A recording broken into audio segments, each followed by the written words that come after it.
जय श्री राम जी की मित्रों, जैसा कि आप सभी को पता है कि हमने अपना जीवन, ये तन मन धन और अपना जीवन सब समर्पित कर दिया है सनातन धर्म की को आगे बढ़ाने के लिए, पुनर्जागृत करने के लिए। उसी के उपलक्ष्य में मैं यहाँ पे आज आया हूँ। गुरुकुल जो दिल्ली में स्थापित है, आज़ादी से पहले का ये गुरुकुल स्थापित है यहाँ पे दिल्ली के खेड़ा खुर्द में। और यहाँ के प्रधानाचार्य जी हैं हमारे सुधांशु जी। जय श्री राम जी की सुधांशु। जय श्री राम। जय श्री राम। तो सुधांशु जी, आप कब से यहाँ पे मतलब कार्यरत हैं? मैं सन 1998 से यहाँ पर कार्यरत सेवा दे रहा हूँ। 1998 यानी कि 25-27 साल से हमारे जो है गुरुजी आचार्य जी यहाँ पे सेवा में लगे हुए हैं। और अभी जो है आगे का आपसे और इनसे वार्तालाप किया जाएगा आचार्य जी से कि आगे और क्या होना चाहिए, पहले परिस्थितियाँ क्या थी, अभी क्या चल रही हैं और आगे परिस्थितियाँ होने वाली क्या हैं। तो उन सब के लिए मैं एक एक करके आचार्य जी से सवाल करूँगा।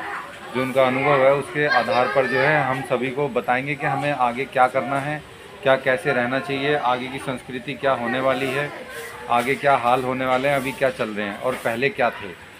तो मैं अभी प्रधानाचार्य जी से कुछ सवाल करना चालू करूँगा। प्रधानाचार्य जी, तो अभी मेरा आपसे हाथ जोड़ के विनम्र निवेदन यही है कि प्रधानाचार्य जी, आजकल जो समस्या चल रही है, अभी पहले जो गुरुकुल की शुरुआत में जब आप आए थे यहाँ पे 1998 में, तब की परिस्थितियाँ क्या थी उस समय? गुरुकुल थोड़ी विपन्न अवस्था में था। बच्चे 15-20 बच्चे थे और 5-6 गाय थी और आर्थिक समस्या थी। फिर धीरे धीरे आर्थिक समस्या भी दूर हुई और बच्चे बढ़ते बढ़ते अब 110 बच्चे हैं इस समय।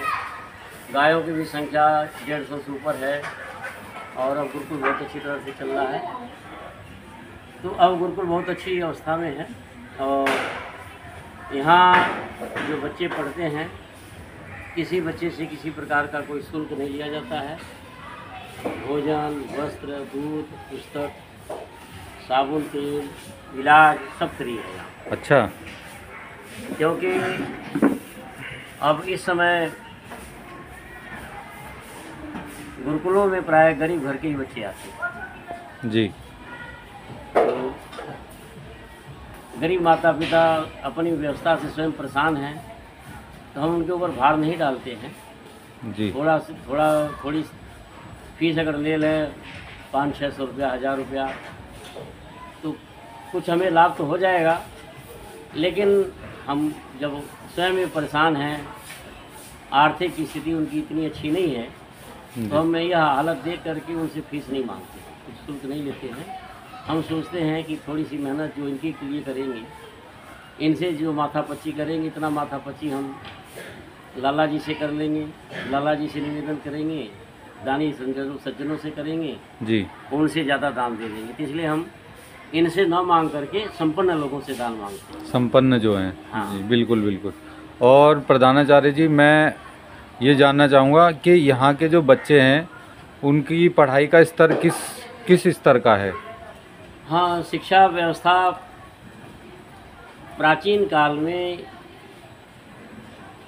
जब आर्य समाज की स्थापना हुई थी, तो प्रारंभ में केवल संस्कृत विषय ही पढ़ाया जाता था। वैदिक विद्वान तैयार किए जाते थे जी। संस्कृत और उसका संस्कृत का ग्रामर है जो, अच्छा जी, बहुत कठिन है वैसे तो संस्कृत का ग्रामर। हाँ जी, व्याकरण, तो सिर्फ उसी को पढ़ाया जाता था। लेकिन अब धीरे धीरे बच्चे आर्थिक रूप से भी सफल हों, उनकी पारिवारिक स्थिति ठीक रहे, कोई समस्या न आए जी, इस कारण से अब आधुनिक विषय भी पढ़ाया जाता है और बोर्ड से इनको परीक्षा भी हम दिलाते हैं जी। हरियाणा बोर्ड से बच्चे परीक्षा भी देते हैं। हरियाणा सरकार ने गुरुकुलों को मान्यता दे रखी है। अच्छा जी। हाँ। तो जो इनका सर्टिफिकेट मिलता है पास आउट का, हरियाणा भिवानी बोर्ड से मिलता है। बहुत बढ़िया, बहुत अच्छी बात है। तो यहाँ से 12वीं पास करने के बाद छात्र किसी भी विश्वविद्यालय में या डिग्री कॉलेज में दाखिला ले सकता है, BA भी करे चाहे, और रोहतक विश्वविद्यालय से यदि करता है तो शास्त्री करता है, और दूसरे विश्वविद्यालय से करता है तो BA करता है। तो पढ़ाई जी, आगे की पढ़ाई उसकी संस्कृत की ही ज़्यादा रहती है। तो पढ़ाए जाने वाले यहाँ पे कौन कौन से विषय हैं? सभी विषय जो स्कूलों में 12वीं तक तो वही सारे विषय पढ़ाए जाते हैं जो स्कूलों में पढ़ाया जाता है। जैसे NCERT की पुस्तकें पढ़ाई जाती हैं, NCERT के विषय होते हैं जी। और संस्कृत अलग से एक्स्ट्रा जो है संस्कृत पढ़ाया जाता है बच्चों को। 6ठी क्लास से ही लेकर के और आगे तक 12वीं तक संस्कृत विषय को विस्तृत कर दिया गया है। तो जैसे संस्कृत का स्कूलों में जो संस्कृत पढ़ाई जाती है वो साहित्य केवल होता है, ग्रामर नहीं होता है। अच्छा जी। लेकिन यहाँ गुरुकुलों में साहित्य के साथ साथ ग्रामर को मुख्य रखते हैं। अच्छा, ये तो हो गई पढ़ाई की बात। तो क्या आप समझ सकते हैं कि ये गुरुकुल के बच्चे जो बाहर कॉन्वेंट स्कूल में जो पढ़ रहे हैं उन बच्चों की बराबरी कर पाएंगे या उनसे अच्छे स्तर के बच्चे हैं गुरुकुल में पढ़ने वाले? ऐसा है कि देखिए, जैसे हम किसी विश्वविद्यालय में या डिग्री कॉलेज में देखते हैं तो वहाँ पर भी विभाग बटे होते हैं। पहले तो 2 विभाग होता है, साइंस साइड और आर्ट साइड जी। आर्ट साइड का छात्र है साइंस नहीं पढ़ सकता, बराबरी नहीं कर सकता। बराबरी नहीं कर सकता, पढ़ भी नहीं सकता। जैसे अब कोई छात्र है 10वीं के बाद साइंस नहीं पढ़ा है तो 12वीं में या 20वीं में उसका दाखिला नहीं होगा। ठीक है, मतलब आपने तो उसी प्रकार से यह विभाग जो है और संस्कृत की तरफ ही ले जाता है आगे। मतलब संस्कृति छात्र है वो संस्कृत के माध्यम से ही उसको आगे बढ़ना होता है। तो बच्चे कुछ ऐसे नौकरियां होती हैं जो गुरुकुल के बच्चे पढ़ करके, जैसे पुलिस है और छोटी मोटी सरकारी नौकरियों में जाने के चांसेस जो होते हैं ज़्यादा होते हैं। लेकिन अधिकतर बच्चे संस्कृत विभाग में ही जाते हैं। तो प्राइमरी स्कूल से लेकर के प्रोफेसर तक संस्कृत के बनते हैं। जी जी जी जी। हाँ, बहुत से बच्चे यहाँ का पढ़ा हुआ एक छात्र है, डिग्री कॉलेज का प्रिंसिपल है, और एक छात्र बीएड के जो संस्कृत से बीएड करते हैं उनको पढ़ाता है। अच्छा जी। तो प्रोफेसर बना है एक छात्र। और कई बच्चे ऐसे हैं जो +2 के स्कूलों में लेक्चरर हैं, कई अध्यापक हैं, हाई स्कूल तक पढ़ाते हैं, कई जो है पुलिस विभाग में गए हैं, कई सेना में गए हैं और छोटी मोटी नौकरियां भी कर रहे हैं। लेकिन अधिकतर जो गुरुकुल के माध्यम से, ऐसे गुरुकुल के माध्यम, गुरुकुल भी कई प्रकार के होते हैं, 3 प्रकार के गुरुकुल होते हैं। अच्छा जी। एक तो पहला गुरुकुल है जिसमें बच्चों को सिर्फ वैदिक विद्वान बनाया जाता है, जिसमें वेदों का अध्ययन पठन पाठन किया जाता है। संस्कृत का ग्रामर सबसे पहले, ग्रामर की पुस्तक है अष्टाध्यायी। ये गुरुकुल इस प्रकार के होते हैं जो वैदिक विद्वान तैयार किए जाते हैं। और दूसरा गुरुकुल एक होता है इस प्रकार का, जैसे खेड़ा खुर्द है, यहाँ पर जो बच्चे पढ़ते हैं वो प्राय शास्त्री ही बनते हैं।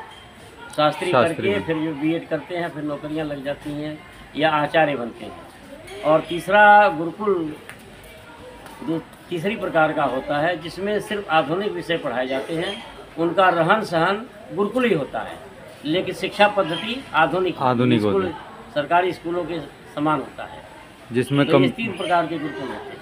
अच्छा। तो हमारा जो गुरुकुल है यह एक मध्यम श्रेणी वाला है जिसमें संस्कृत से शास्त्री आदि बनते हैं। ठीक है जी। वैदिक विद्वान तो नहीं तैयार होते कि व्याकरण के धुरंधर विद्वान हो, ऐसा नहीं बनते, लेकिन यह व्याकरण की जानकारी होती है और बीएड कर लेते हैं और फिर एमए कर लें या पीएचडी कर लेते हैं, प्रोफेसर आदि बन जाते हैं। अच्छा, मैं ये जानना चाहूँगा आचार्य जी, जो हमारे बच्चे यहाँ गुरुकुल की पढ़ाई करके निकलते हैं, शिक्षा लेके निकलते हैं गुरुकुल से, उनका समाज में क्या योगदान है? जैसे मैं आपको बता दूं, जैसे समाज में आजकल बच्चे गलत ऐपों में पढ़ रहे हैं और आसानी से हमारे बच्चों के धर्म परिवर्तन किए जा रहे हैं, बच्चे गलत तरीके ट्रैक पे चले जाते हैं, अपने माँ बापों को बिल्कुल नहीं पूछते हैं, पड़ोसियों को, समाज को, किसी हर चीज़ को जो है साइड रख के बस वो अपनी मैं में घूमते रहते हैं। तो उसमें क्या योगदान रहेगा गुरुकुल से जो पढ़ के बच्चा निकलेगा? गुरुकुल में जो बच्चा 5-6 साल पढ़ लेता है तो उसके संस्कार जो है इतने पक्के हो जाते हैं कि जिस प्रकार से 5-6 साल बच्चा गुरुकुल में पढ़ रहा है तो गुरुकुल के गुरुजनों की सेवा करता है और वह बहुत परिश्रमी होता है, अच्छा दोनों समय व्यायाम करता है, अच्छी भूख लगती है, स्वास्थ्य उसका अच्छा रहता है और धीरे धीरे संस्कार उसके पक्के हो जाते हैं। तो वह समाज में बड़ी अच्छी भूमिका निभाता है जी। माता पिता परिवार को समझता है, सेवा करता है, अच्छा नागरिक बनता है और परिश्रम, किसी भी प्रकार का परिश्रम उसे डरता नहीं है, भागता नहीं है, उसके अंदर आलस्य नहीं होता है और हर परिस्थिति को, हर कष्ट को सहने की शक्ति उसके अंदर आ जाती है, तो अच्छा नागरिक बन जाता है। तो उसके संस्कार जो है जितने पक्के हो जाते हैं कि वह जो हम शिक्षा देते हैं वैदिक धर्म की आर्य समाजी, उस पर वो आरूढ़ रहता है कि हर परिस्थिति में वह संस्कारी ही रहता है। और आगे जो अपना उसका वंश बढ़ता है, वंशावली होती है, तो हाँ, उसकी जो संतति होती है उसके अंदर भी वो संस्कार आते हैं जी। हाँ, मतलब एक तो रूप से में पढ़ाने से ये लाभ होता है कि तो एक तो स्वयं संस्कारी है, अपने धर्म के प्रति, राष्ट्र के प्रति वो समर्पित होता है, जागरूक होता है, और अपने बच्चों को भी संस्कारित करता है। मतलब एक तो बिखरा हुआ संस्कार भी और साथ साथ अच्छा स्वास्थ्य है जी। में पढ़ने वाला एक तो स्वयं संस्कारी होता है और साथ साथ अपने स्वास्थ्य के प्रति भी जागरूक रहता है, तो अपने बच्चों को भी इसी प्रकार से बनाता है, क्योंकि खान पान उसका शुद्ध रहता है और चाहता है कि सब लोगों का खान पान शुद्ध हो, अपने शरीर की उसको ज्ञान रहता है सारा। आजकल क्योंकि हम देख रहे हैं ना, बच्चे जो पढ़ के निकलते होते हैं, एजुकेटेड होते हैं, वो बिखरे हुए होते हैं, वो किसी भी चीज़ को ना बांध के नहीं चल पाते हैं। हाँ। उनसे हर चीज़ माता पिता छुड़ जाते हैं। शिक्षा में एक थोड़ी सी कमी है कि साथ साथ नैतिक शिक्षा भी होनी चाहिए। नैतिक, हाँ, जो आधुनिक शिक्षा तो जरूरी है ही है हमारे, क्योंकि बच्चे आजकल अलग रहने लग जाते हैं माता पिता से, उनको माता पिता का कोई वैल्यू नहीं रहती है। हाँ, इसमें सबसे बड़ा दोस्त माता पिता का है। जो बच्चे अब स्वयं माता पिता ऐसे होते हैं कि चाहते हैं कि मेरा बेटा खूब कमाए, विदेश जाए, ये खुद माता पिता ही बढ़ाता है तो माता पिता को भूल जाता है। हाँ, क्या गुरुकुल में पढ़ने वाले बच्चे विदेश जा सकते हैं आचार्य जी? हाँ, बहुत से जाते हैं, बहुत से गए भी हैं, वहाँ जाकर के भी वो वैदिक धर्म का प्रचार करते हैं, लेकिन संस्कारित रहते हैं, माता पिता को नहीं भूलते हैं, अपने रिश्ते को नहीं भूलते हैं। माता पिता ही क्यों, अपने बहनों को, अपने अन्य रिश्तेदारों से भी उनका अच्छा संबंध रहता है, अच्छी बातें करते हैं। हाँ। आजकल जो भ्रांति फैली हुई है समाज में वो ये है कि आज गुरुकुलों से पढ़ने के बाद क्या व्यक्ति भूखा मरता है? नहीं, गुरुकुल अब देश की ऐसी परिस्थिति है, जो सरकारी स्कूल हैं, आज से मैं भी बीएससी किया हूँ और सारी शिक्षा हमारी 12वीं तक तो सरकारी स्कूल में हुई, लेकिन उस समय सरकारी स्कूल बड़े अच्छे थे। उस समय के हम देखते हैं कि जो अध्यापक थे, अब हमें 10वीं क्लास में मैथ पढ़ाने वाले अध्यापक जो थे वो एक्स्ट्रा टाइम लेकर के, 0 पीरियड लेकर के मैथ पढ़ाते थे 1 घंटा। अच्छा तो जी। किसी से कोई शुल्क नहीं लेते थे। 2 महीने तक उन्होंने एक्स्ट्रा क्लास लिया और मैथ को पढ़ाया, किसी से 1 पैसा भी नहीं लिया। तो उस समय सरकारी स्कूलों की पढ़ाई बहुत अच्छी होती थी जी जी। और आप देखें प्राइवेट स्कूल नहीं थे जी, और अच्छे पदों पर या छोटे पदों पर हर प्रकार के लोग सरकारी स्कूलों से ही तैयार होते हैं। जी जी बिल्कुल। लेकिन आज क्या है, सरकारी स्कूल सिर्फ गरीबों के लिए हो गया है, गरीबों के लिए हो गया। और कोई संपन्न व्यक्ति कहीं पर भी दिखा दीजिए, कोई भी संपन्न व्यक्ति अपने बच्चे को सरकारी स्कूल में नहीं भेजता है। अब इसी खेड़ा खुर्द गाँव में जो प्राइमरी स्कूल है जी जी। इस सरकारी एमसीडी का जो प्राइमरी स्कूल है, इस प्राइमरी स्कूल में इस गांव का रहने वाला कोई भी व्यक्ति अपने बच्चे को नहीं भेजता है। तो आप पूछेंगे कि तो बच्चे मध्य प्रदेश राजस्थान के जो यहाँ मजदूर रहते हैं उनके बच्चे उसमें पढ़ने जाते हैं। यहाँ का जो गरीब मजदूर है वो अभी सस्ते प्राइवेट स्कूल में पढ़ाता है जी।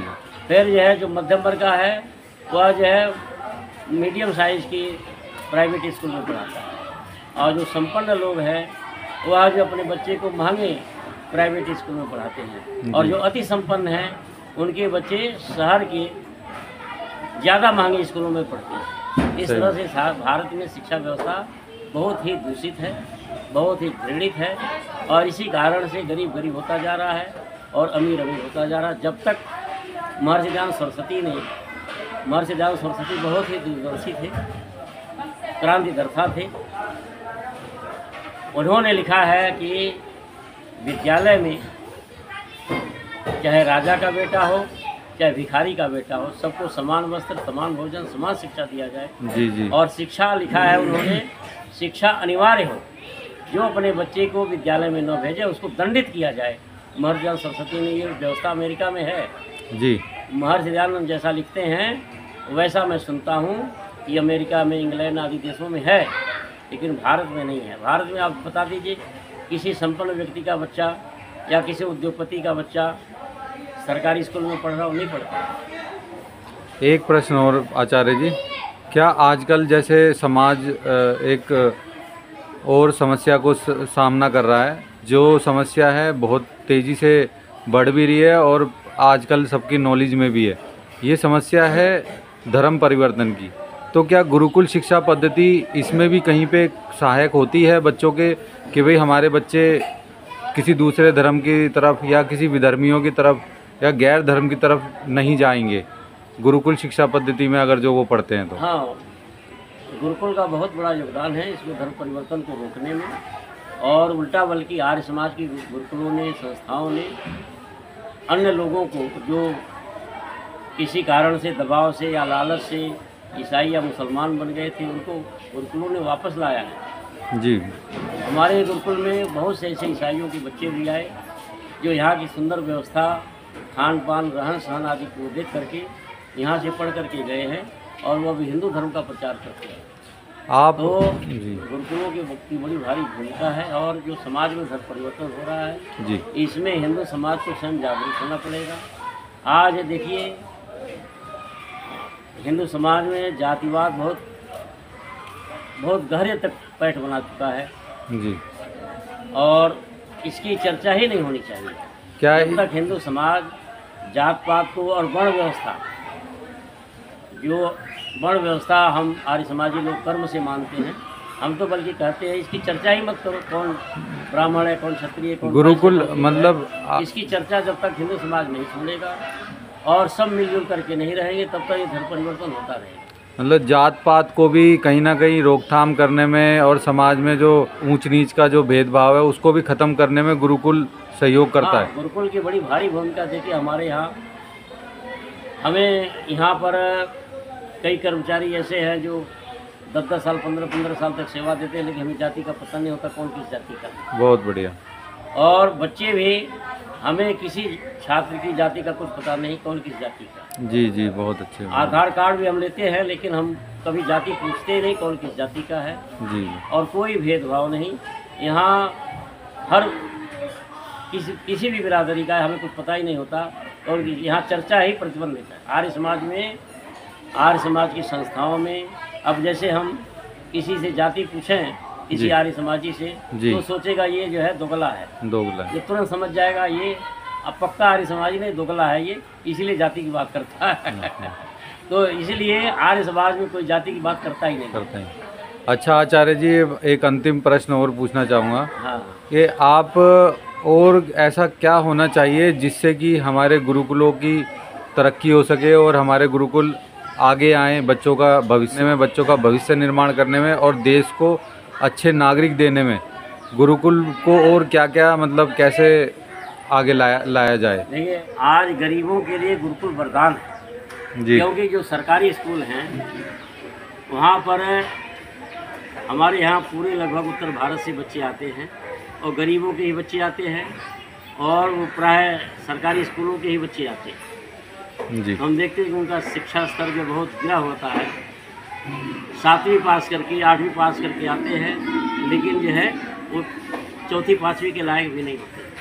तो इससे पता चलता है, जैसे बिहार के, झारखंड के, मध्य प्रदेश की और ज़्यादा शिक्षा हालत ख़राब है, हरियाणा की, ठीक है, और हिमाचल प्रदेश के, यानी पूरे उत्तर भारत से बच्चे आते हैं, लेकिन हम देखते हैं कि शिक्षा स्तर जो है बहुत ख़राब है सभी प्रांतों की, अभी सरकारी स्कूलों की।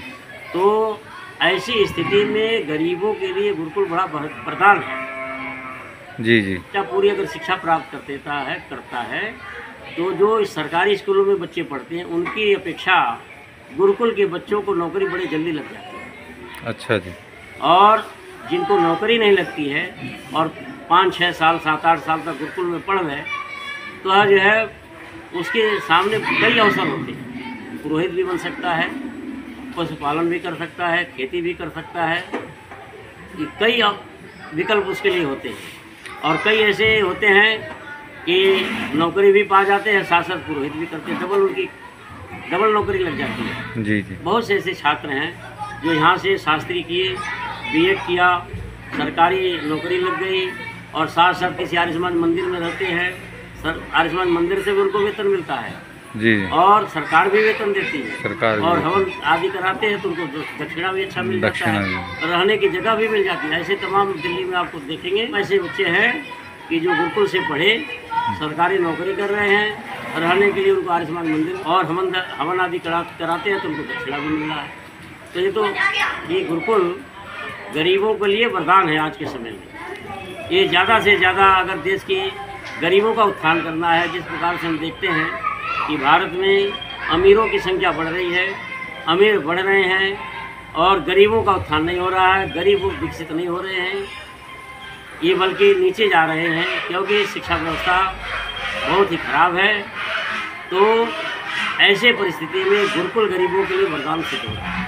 आप समाज से, सरकार से क्या सहयोग चाहेंगे कि भाई हमारे गुरुकुल, जैसे हर नगर के बाहर एक गुरुकुल होता था, फिर एक बड़ा गुरुकुल होता था जो शहर के बाहर होता था, तो उस व्यवस्था को लाने में क्या योगदान होना चाहिए सरकार का और समाज का? देखिए, सरकार का विभाग है, जो ऐसे गुरुकुल खुलते हैं तो सरकार उनको सहयोग करती है। इसमें इसी गुरुकुल को 1995 तक सरकार से 95% एड मिलता था। चपरासी का वेतन, अध्यापक का, प्रिंसिपल का और रसोइये का भी वेतन सरकार देती थी। अच्छा जी। सरकार से टटेसर गुरुकुल है, जो उनके टटेसर कंझावला के पास है, जो उसको भी सरकार वेट देती थी। अच्छा 1995 तक। अच्छा जी। अब जो भी सरकार रही हो दिल्ली में या केंद्र में, हम इसे लेना देना नहीं है, लेकिन जो सरकार थी वो गुरुकुलों को सहयोग करती थी। क्या आप दोबारा चाहेंगे कि दोबारा से सहयोग ये मिलना चाहिए सरकार की? समाज से क्या सहयोग चाहते हैं? समाज, अगर समाज अच्छा सहयोग करता है तो ये गुरुकुल और उन्नति करेगा। और देखिए, अधिकतर बच्चे बिहार की, झारखंड की, जहाँ पर ईसाई और मुसलमान जो है सक्रिय हैं जी, गरीबी को देख करके जो है वहाँ सक्रिय हो जाते हैं और धर्म परिवर्तन कराते हैं, वहाँ से ज़्यादा बच्चे आते हैं। और जितना समाज सहयोग करेगा, हम गरीब बच्चों को यहाँ शिक्षित करेंगे, वे जाकर अपने क्षेत्र में प्रचार करेंगे। जैसे आसाम के 2 बच्चे यहाँ से पढ़कर गए और अपने क्षेत्र में प्रचार कर रहे हैं, यहाँ से व्याकरणाचार्य बन के गया एक छात्र। अच्छा जी। ये बहुत बड़ी उपलब्धि है। ईसाई क्षेत्र से जो है, अब वो भी जनजाति का बच्चा यहाँ से व्याकरणाचार्य बन कर के गया। अब वो जो है सरकारी स्कूल में टीचर है और वहाँ आर्य समाज का प्रचार कर रहा है। तो क्या गुरुकुलों की संख्या जैसे कि अब ना के बराबर रह गई है पूरे देश में ही, तो क्या इनकी संख्या बढ़ाई जानी चाहिए? संख्या तो बढ़नी चाहिए। नहीं, आर्य समाज इसमें लगा हुआ है। आर्य समाज हर क्षेत्र में गुरुकुलों की संख्या बढ़ रही है। आर्य समाज इसमें काफ़ी सक्रिय है। आर्य जो भी जिसके अंदर महर्षि दयानंद सरस्वती का संस्कार आ जाता है, जो महर्षि दयानंद सरस्वती की बुद्धि ग्रहण कर लेता है, उसकी सोच ऋषि दयानंद जैसी हो जाती है। ये महर्षि दयानंद सरस्वती एक दृष्टि दे देती है, तो वह जो है सामाजिक कार्य के लिए हमेशा उत्सुक रहता है जी। और आर्य समाजी जो होता है, जो ऋषि दयानंद का भक्त होता है, वह जो है कुछ कार्य, सामाजिक कार्य ना करे तो उसको चैन नहीं रहता है। अच्छा। उसके अंदर एक बेचैनी रहती है कि मैं कुछ समाज के लिए करूं जी, समाज के लिए करूं। जब तक वो नहीं करता है तो उसको शांति नहीं मिलती है, जो ऋषि दयानंद की जिसको दृष्टि मिल जाती है जी। तो नए नए गुरुकुल खुल रहे हैं। आर्य समाज अपने सामर्थ्य के अनुसार नए नए गुरुकुल खोल रहा है। अभी हरियाणा में कई 3-4 गुरुकुल अभी 2-3 साल के अंदर खोले गए हैं। झारखंड में भी गुरुकुल खुला है। तो आर्य समाज तो इसमें सक्रिय है, लेकिन हिंदू समाज, सारा हिंदू समाज जो है जब तक जागृत नहीं होगा, आर्य समाजियों की संख्या कितनी है? मुश्किल 1% भी नहीं आर्य समाज। जी जी जी जी। तो इसी तरह से जब सारा हिंदू समाज मिल करके इस गुरुकुलों का सहयोग करे तो ये शाखाएं खुलती जाएंगी बड़े, और जितने गुरुकुल होंगे उतना ही हिंदू धर्म का प्रचार होगा, प्रसार होगा, हिंदू सशक्त होगा, सबल होगा, समाज देश भी जो है साथ नहीं जोड़ा जाएगा। देखिए, हिंदू समाज सशक्त सबल तभी होगा और राष्ट्र भी सुसमृद्ध सुसंस्कृत तभी होगा कि जब दलित हमारे साथ होंगे, और दलित साथ छोड़ते जाएंगे तो हिंदू घटेंगे और जो कमज़ोर होता जाएगा हिंदू समाज। आज सबसे बड़ी समस्या है दलित हिंदू धर्म को छोड़ के भाग रहा है। इस पर गंभीरता से विचार करना चाहिए, और ये है जो है इसका समाधान सिर्फ महर्षि दयानंद सरस्वती के पास है। संसार में किसी महापुरुष के पास दलितों का समाधान नहीं है, सिर्फ महर्षि दयानंद सरस्वती के पास है। जैसे देखिए, जैसे आप कहेंगे, आप दलित के पास जाएंगे, कहेंगे आओ जी हिंदू धर्म को मानो, वो कहेगा नहीं तुम्हारे हिंदू धर्म में तो छुआछूत है, ऊँच नीच की बातें हैं। तो आप कहेंगे नहीं है, वो कहेगा ढोल नवाब सूत्र सुनारी सकल ताड़ना की अधिकारी। तो आप कहेंगे नहीं इसकी व्याख्या ये है, तो वो तुरंत उठाकर लाएगा गीता प्रेस गोरखपुर से पहला संस्करण, दूसरा संस्करण, तीसरा संस्करण लाएगा। उसमें वो लिखा हुआ है कि सकल ताड़ना के अधिकारी यानी तिरस्कार के अधिकारी हैं। तो वो आज जो है पढ़ा लिखा दलित, जितना भी पढ़ा लिखा दलित है वह मनुस्मृति को पढ़ता है, पुराणों को पढ़ता है, रामचरितमानस को पढ़ता है, तो उसके अंदर हिंदू धर्म के प्रति वितृष्णा हो जाती है, घृणा एक तरह से उत्पन्न हो जाती है। आप कितना भी समझा लीजिए, और कोई कथाकार, कोई शंकराचार्य कितना भी समझा लो, उसके अंदर ये बात नहीं आती। लेकिन महर्षि दयानंद सरस्वती ने क्या उपाय बताया कि जितने भी प्रक्षिप्त ग्रंथ हैं, वाद के ग्रंथ हैं और प्रक्षेप, जैसे मनुस्मृति में प्रक्षेप बड़ा भारी मिलावट किया गया। प्रमाण है इसका कि देखो मनुस्मृति में ये कहा गया है कि अभी मैं बच्चों को बता रहा था, मनुस्मृति में लिखा है कि घर का मालिक पहले अपने वृद्ध माता पिता को खाना खिलाए, फिर पुत्र के साथ भृत्य को खाना खिलाए, यानी पुत्र के समान ही अपने नौकर को भी समझे। अच्छा। फिर उसके बाद पश्चात स्वयं खाना खाए मालिक। हाँ, जबकि मालिक सबसे पहले खाता है आजकल। घर का मुखिया पहले अपने वृद्ध माता पिता को खाना खिलाए, फिर पुत्र और भृत्य को खाना खिलाए, यानी पुत्र के साथ ही अपने नौकर को भी खाना खिलाए। तो मनुस्मृति में कहीं पर प्राचीन में जो मनुस्मृति थी, विशुद्ध मनुस्मृति थी, या भगवान मनु ने जो मनुस्मृति बनाई थी, उसमें लेस मात्र भी कहीं पक्षपात नहीं था, बल्कि शूद्रों का बड़ा सम्मान था, स्त्रियों का बड़ा भी सम्मान था। लेकिन बाद में कहानियाँ जैसे सम्मुखबद्ध कहानी जोड़ी गई राम के साथ, उसी तरह मनुस्मृति में बड़ा भारी प्रक्षेप कर दिया गया और उल्टी सीधी ग्रंथ बनाए गए। तो महर्षि दयानंद सरस्वती ने एक झटके में ही इन जो प्रक्षेप मनुस्मृति उसको छोड़ दिया, और जो बाद के बनाए हुए ग्रंथ उनको तिरस्कृत कर दिया, और वैदिक धर्म को सबके सामने प्रस्तुत किया, जिसमें कहीं पर भी लेस मात्र किसी के प्रति भी कोई भेदभाव नहीं है।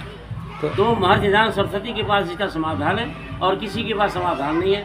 आप लाख जो है रामचरितमानस या मनुस्मृति की बड़ाई करते रहिए, लेकिन दलित संतुष्ट नहीं है। दलित संतुष्ट जो है महर्षि दयानंद सरस्वती से हो जाता है। ये जो त्रुटियां हैं, आप क्या समझते हैं कि गुरुकुल के माध्यम से ख़त्म की जा सकती हैं? हाँ, आर्य समाज का प्रचार प्रसार हो, और महर्षि दयानंद सरस्वती ने जो बताया है, देखिए अभी एक मुस्लिम युवक या नेता जो है, उनका क्या नाम है, जो जितेंद्र नाम रखे थे अपना, उन्होंने कहा था कुरान की 26 आयतें जो है बदल दी जाए। ये बहुत क्रांतिकारी कदम था उसका जी। वसीम रिजवी जी, उसने कहा कि हालांकि कुरान में प्रक्षेप नहीं हुआ है, कुरान शुरू से ही ये आयतें हैं, और उसने कहा कि 26 आयतें निकाल, अगर हिंदू मुस्लिम समाज अपना सुधार चाहता, कल्याण चाहता है, तो इस 26 आयतों को निकाल देना चाहिए। इससे संसार में शांति स्थापित होगी, भाईचारा स्थापित होगा। सही बात। और सब मिलजुल करके रहेंगे। लेकिन जड़ता है मुस्लिम समाज में, बल्कि उसी को निकाल दिया। हाँ, उसी को बाहर कर दिया। निकाल कर वसीम रिजवी को निकाल दिया। वसीम रिजवी को ही निकाल दिया। सही बात। तो उसी प्रकार से महर्षि दयानंद सरस्वती ने 150 साल पहले सत्यार्थ प्रकाश लिखा, और जो प्रक्षेप किया गया है, जैसे वाल्मीकि रामायण में सम्मुखबद्ध और सीता जी का पुनर्वनवास और अग्नि परीक्षा, ये सारी की सारी बातें काल्पनिक हैं। न तो भगवान राम ने सम्मुख का वध किया था, न